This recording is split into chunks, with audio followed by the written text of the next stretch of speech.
వాతావరణం వేడెక్కుతోంది. కాంగ్రెస్ అభ్యర్థి గుల్లపల్లి శ్రీనివాస అశోక్ ప్రచారానికి ప్రజల నుంచి అపూర్వ స్పందన లభిస్తోంది. అశోక్ ప్రచారం ప్రజల్లో చర్చనీయాంశంగా మారింది. పట్టణం నుంచి గ్రామాల వరకు ఆయన పర్యటనలకు అడుగడుగునా ఘన స్వాగతం పలుకుతున్నారు.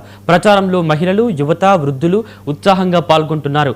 అశోక్కు వస్తున్న ఈ ప్రజాదరణ ఎన్నికల ఫలితాలపై ప్రభావం చూపుతుందా అన్నది ఇప్పుడు ఆసక్తికరంగా మారింది.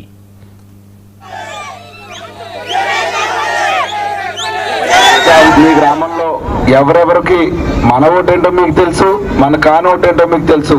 చాలా చోట్ల ఈరోజు నేను బయటకి ఎక్కడికైనా వెళ్తే ప్రతి అమ్మ దగ్గర, ప్రతి అక్క దగ్గర, ప్రతి చెల్లి దగ్గర కూడా కాంగ్రెస్ పార్టీకే ఓటేద్దాం, అశోక్ గారికే ఓటేద్దాం అని ఉన్నప్పటికీ బయట వాళ్ళ ఆయన లేకపోతే వాళ్ళ తమ్ముడు బండి మీద ర్యాలీలోకి వెళ్ళారంటే నాకు చెప్పిన అక్క ఏం చెప్పారు అనుకుంటున్నారు?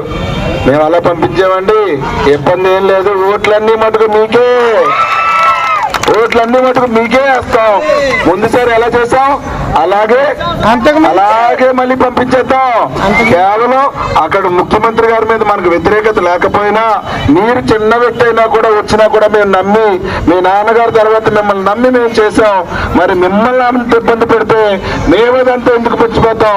మమ్మల్ని మీరందరూ ఎంత బాగా చూసుకుంటానంటున్నారని చెప్పి ఈరోజు నేను కానీ దినేష్ గారు కానీ ఈరోజు ఒకటే నినాదం, మా కోటేమని అడగట్లేదు, లేకపోతే దినేష్ కోటేమని అడగట్లేదు, పార్టీ కోటేమని అడుగుతున్నాం.